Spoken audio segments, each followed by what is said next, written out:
Hindi, eto, let's face it, giver kasi ang mga bakla eh. Anong pinakamahal mo na? Na naibigay when it comes to dating? Naging Or, dating game na to, o sa ah. love, o sa love. No, wala talaga. Sabi ko nga, Seryoso? oo, I mean, hindi talaga sa pagmamaganda, As pero in, not a single cent? wala. Siguro yung mga tips sa extra service sa spa, pero yung...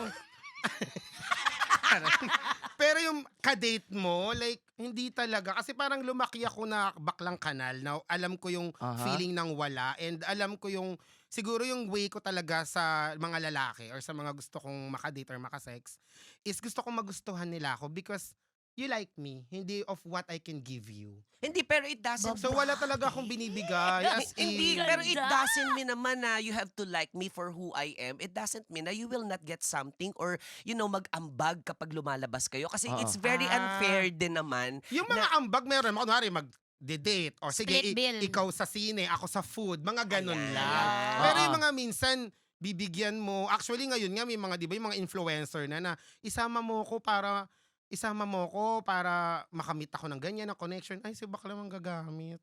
Meron ka na So, agad na oo, so ko na lang muna, tapos bawal magdala. Di ba? Gusto ko yung Dapat utakan mo na, ano ka? hindi ka nag-waste ng oras. Oo. lagi ganun. kang, Hindi ganun talaga. na. I mean, I may be cheap, but I'm not easy. Oh, di ba? May Sabi ganun lang. mga quotable may mabigay quotes. lang kasi baka ito yung makuha ng reel nyo. Para ba namin Gusto ko yung nasa views? utak nila, Para ito yung cloud i-reel chaser nyo. tayo. Sayang, no?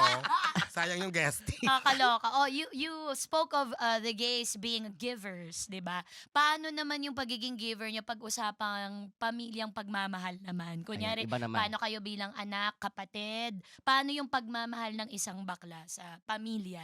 Wala naman siya sa gender eh, di ba? Kung dapat mapagmahal talaga tayo sa magulang natin as a decent human being. So, ako, very expressive lang. Lalo na kasi sa panahon ng social media na masyadong nafi-filter yung mga gusto nating i-post. Minsan, kung kaya nating i-flex yung mga pinupuntahan nating lugar, mga bag and everything, di ba? Dapat mas nafi-flex natin yung mga magulang natin kung mahal naman natin sila. So ako parang may thinking lang ako na dahil sa mahilig kasi ako mag-post ng mga bagay na mahal ko talaga and na-enjoy ko. And mama ko, kapatid ko, yung family ko, isa yun doon. And ako naman, hindi naman napaka-unconventional ng family namin. Hindi kami nagmamano or whatever. Para ko lang din silang friend. Nanay ko nagbubura ng makeup ko pag lasing na lasing ako, mga ganyan. So, pinapost ko lang siya. Tapos minsan nakaka-receive din ako ng mga sobrang daming messages na kesyo na miss nila yung parents nila kasi hindi na din na nagagawa yun nung buhay pa.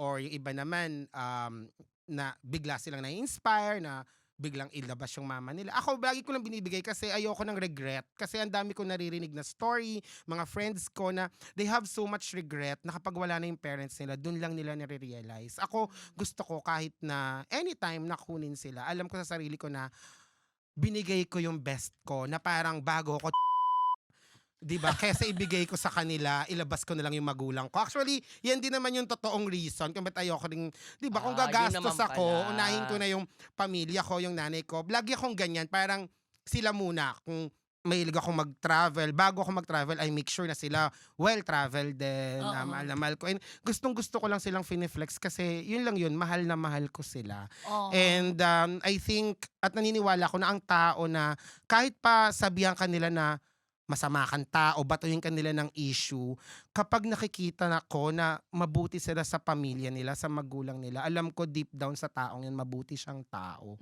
So ako, yun yung pinangahawakan ko, na kahit paawayin ako ng ibang tao, ako alam kong mahal na mahal ko yung mga magulang ko. So I know my heart is in the right place. Oh, thank you so much, candidate number 9. Yes.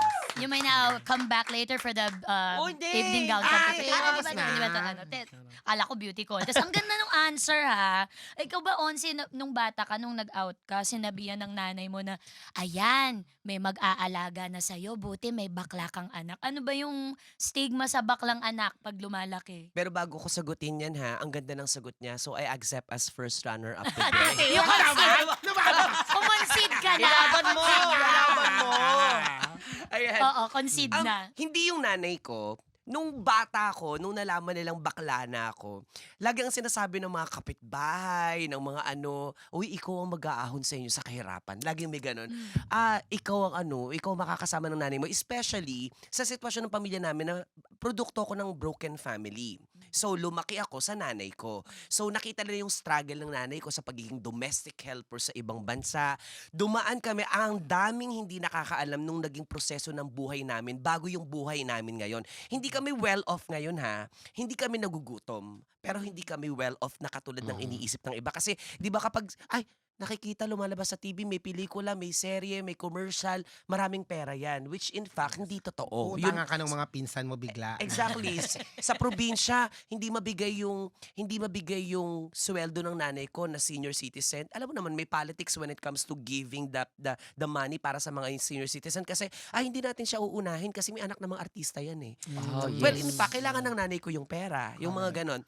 Pero yes, tama ka doon. Nung bata ko, sinasabihan ako na ikaw mag-aahon sa pamilya, ikaw ang makakasama ng nanay mo. So bata pa lang ako, nakaset na sa isip ko na ganon. And hindi ko inisip pero nangyari. Kasi dahil nga broken-hearted ang nanay ko at broken family kami, I stood as the father of our family kahit hindi ako yung panganay. Because I earn more compared to my brother and sister. So, talagang mangyayari talaga siya eh. So walang kinalaman sa pagkabakla, parang naging matik kang breadwinner ng pamilya na. Yes. Kumbaga, Tinayuan mo. tinayuan ko yan. Tapos, yung tanong mo kanina, paano magmahal yung katulad namin, gusto ko yung sagot ni Ina Evans na hindi naman magmamatter kung baklang anak ka, kung babaeng anak ka, lalaking anak ka eh. Magmamatter pa din yun kung paano mo minamahal at tinaalagaan ng pamilya mo.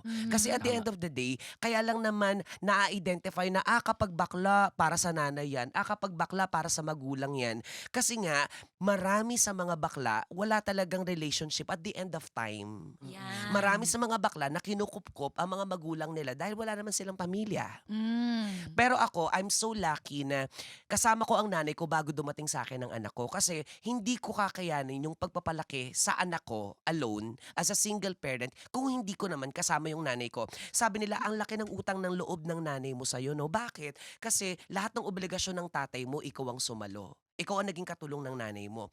Pero ngayon ko nare-realize na kung hindi ko kasama ang nanay ko ngayon, na Yeah. siyang nag-aalaga sa anak ko kapag may taping ako, may trabaho ako sa comedy bars, hindi ko kakayanin na pagiging magulang. At marami akong natutunan sa nanay ko na ginagawa ko ngayon sa anak ko. Mm-mm. Siya ang Ganda peg mo nun. bilang magulang. Sana may chance ako as grand winner. ha?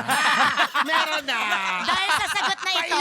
Paiyak na nga ako eh! Kasi parang isang bagay na yung maging bakla, pero parang maging baklang ama, di ba? Very inspiring. So parang Totoo. papunta na ako sa uuhugin na ako.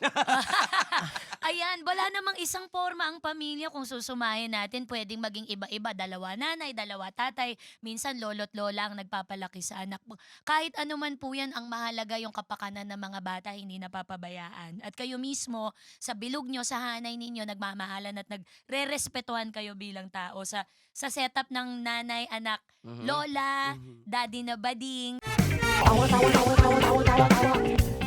You love